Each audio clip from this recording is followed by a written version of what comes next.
Oke, sekarang kita mau bahas yang soal jangka waktu lisensi ini. Sebelumnya kan kita udah bahas soal lisensi itu apa gitu ya, dengan analoginya yang rumah tadi, entah itu kita bisa sewa gitu kan, atau bisa juga beli putus gitu ya. Nah, sekarang gini, lisensi itu kalau misalkan kita kasih ke kliennya itu, kira-kira ada jangka waktunya nggak sih? Nah, di sini kita mau coba bahas sama-sama gitu ya. Yang pertama, lisensi software berdasarkan jangka waktu. Nah, lisensinya ini kita kelompokin dulu gitu ya, pembahasannya baik jangka waktu. Lisensi software itu ada yang berlangganan gitu ya, ada juga yang sekali bayar. Nah, kalau yang berlangganan ini, dia itu contohnya kalau misalkan kita lihat gitu ya, ada Canva gitu ya, ada Netflix, ada Adobe gitu ya, atau yang sekarang tuh Microsoft 365 gitu ya. Dulu Microsoft kayaknya sekali bayar, cuma kalau sekarang itu ada yang plan tahunan atau bulanan gitu ya. Jadi kalau misalkan yang berlangganan ini, kamu bayar secara bulanan atau tahunan gitu ya untuk menggunakan softwarenya. Kemudian kalau misalkan berhenti bayar, ya nggak bisa akses softwarenya gitu ya. Contohnya yang tadi. Kemudian cocoknya untuk apa sih ini? Nah, cocoknya ini kalau misalkan kalian mau bikin aplikasi tapi software as a service gitu ya, atau software yang diupdate secara berkala gitu. Itu untuk yang lisensi software berdasarkan jangka waktu. Atau ada juga di sini yang bisa dibilang banyak gitu ya digunakan di teknologi, itu ada yang pay per use gitu ya. Bayar hanya saat digunakan. Ini contohnya seperti layanan cloud gitu ya, Google Cloud, AWS gitu, atau di Alibaba tuh ada juga yang ECS-nya gitu. Itu untuk yang lisensi berlangganan gitu ya. Nah, kemudian ada lisensi sekali bayar atau perpetual license. Nah, di sini itu mirip beli rumah tapi cuma bisa ditinggali tanpa boleh diubah gitu ya. Walaupun sebenarnya nanti ada ketentuan detailnya seberapa dalam untuk dapat source code atau pengubahan dan lain-lain gitu ya. Tapi ini kira-kira sebutannya tuh gini. Ini garis besarnya. Jadi bayar sekali di awal dan bisa pakai software selamanya. Tapi hanya versi yang dibeli gitu ya. Nggak dapat update atau dukungan gratis setelah beberapa waktu. Contohnya ini kayak Microsoft Office pada tahun 2019 ke bawah kayaknya ya. Itu kita kan kalau misalkan beli, ya udah kita dapat key gitu ya, dan kita dapat Microsoft Office-nya di versi yang tersebut gitu ya. Dan kita bisa langsung pakai itu setelah aktivasi gitu ya. Nah, contohnya juga di sini gue ada Table Plus gitu kan. Ini gue itu belinya one time juga gitu kan, dan ya udah yang gue dapet itu emang versi sekian gitu ya, walaupun di si Table Plus ada nambahin setelah beberapa waktu nggak bisa update lagi gitu, mungkin seperti itu.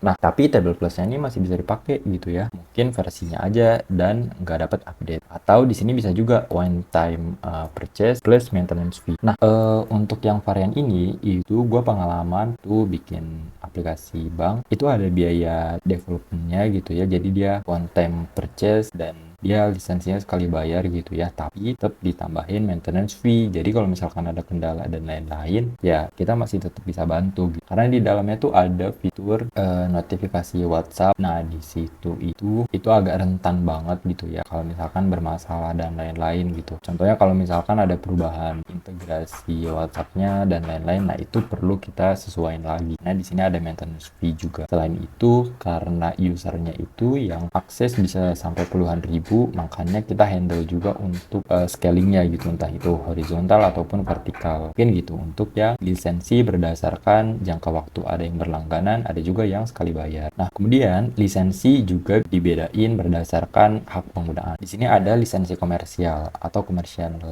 license gitu ya. Nah, di sini itu hanya boleh dipakai, tidak boleh diubah atau dijual ulang.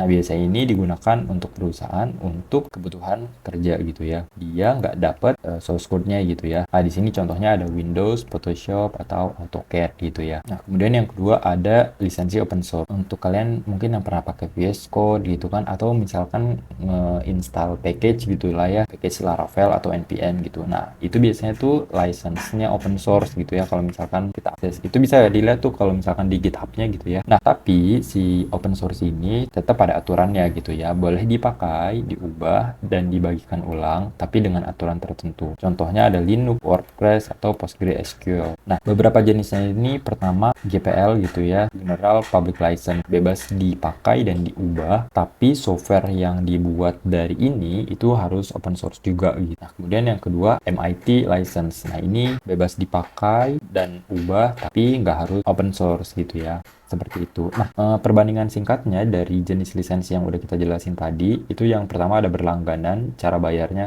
entah itu bulanan, tahunan, atau pay as you go gitu ya. Boleh ubah kode, nggak bisa. Nah, contoh softwarenya ada juga Microsoft 365, Adobe CC, kemudian ada juga yang Figma gitu ya. Nah, jenis lisensi selanjutnya itu sekali bayar atau perpetual. Nah, cara bayarnya ini ya kita cukup sekali aja gitu ya, dan yang kita dapet aplikasi yang udah jadinya gitu. Jadi kita emang nggak boleh untuk ubah kodenya gitu. Contohnya Microsoft Office 365. Nah, kemudian yang komersial bisa sekali atau langganan gitu ya, tapi nggak boleh ubah kode. Contohnya ini Windows dan Photoshop gitu. Kemudian yang lisensi open source di sini cara bayarnya itu ya emang gratis gitu ya, atau kalau misalkan kita mau kontribusi bisa donasi. Biasanya ada di website dari teknologinya itu sendiri. Nah, boleh ubah kode nggak? Boleh. Biasanya itu kodenya ya disimpan gitu ya di version control system gitu ya. Contohnya ada GitHub, GitLab gitu kan. Dan contohnya ada Linux dan juga WordPress. Nah, secara kesimpulan, kalau misalkan mau pakai jangka pendek ya berlangganan lebih cocok gitu ya. Kalau misalkan mau pakai terus tanpa bayar lagi, sekali bayar itu udah cocok. Tapi kalau misalkan ada perusahaan gitu ya datang ke software house mau bikin aplikasi dan mau ada source code-nya juga, karena barangkali ada tim IT-nya perusahaan tersebut cuma nggak ke handle aja tuh bikin aplikasi sebesar ini gitu ya. Nah, itu bisa pakai yang bebas modifikasi gitu ya, jadi full